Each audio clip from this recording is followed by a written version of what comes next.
সিন্ডিকেটের কারণে শেখ হাসিনা মানুষের কাছে ঘৃণিত হয়েছেন, অনেক কারণে ঘৃণিত হয়েছে এই সিন্ডিকেট।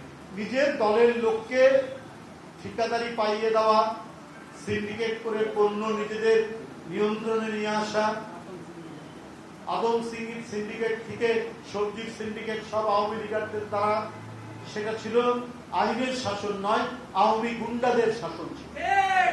তারেক রহমানের নেতৃত্বে সেটি হবে না। এখন যে সংকট, গ্যাসের সংকট, এলপিজি, এটা যাতে কেউ সিন্ডিকেশন করতে না পারে সেই ব্যাপারে সতর্ক থাকবেন মন্ত্রীরা। সরকার জ্বালানি তেল নিয়ে এই সরকার যে পদক্ষেপগুলো নিয়েছেন প্রত্যেকটাই জনগণের দ্বারা অভিনন্দিত হয়েছে।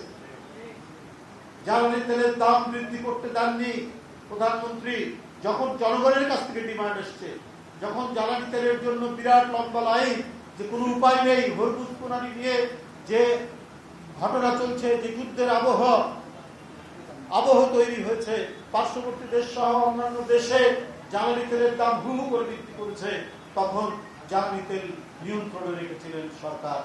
জনগণের দাবির পরিপ্রেক্ষিতে জ্বালানি তেল কিছুটা বৃদ্ধি করতে হয়েছে, না হলে পর্যাপ্ত সরবরাহ নিশ্চিত করা সম্ভব হচ্ছে।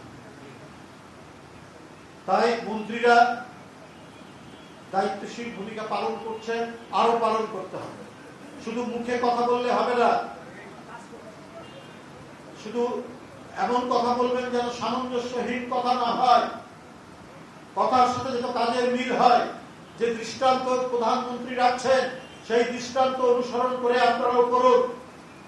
শুধু মুখে বলে দিলেন আপনারা সিন্ডিকেট করবো না, এই করবো না, হতে দিব না, কিন্তু সেটা মানুষ চাক্ষুষ প্রমাণ চায়।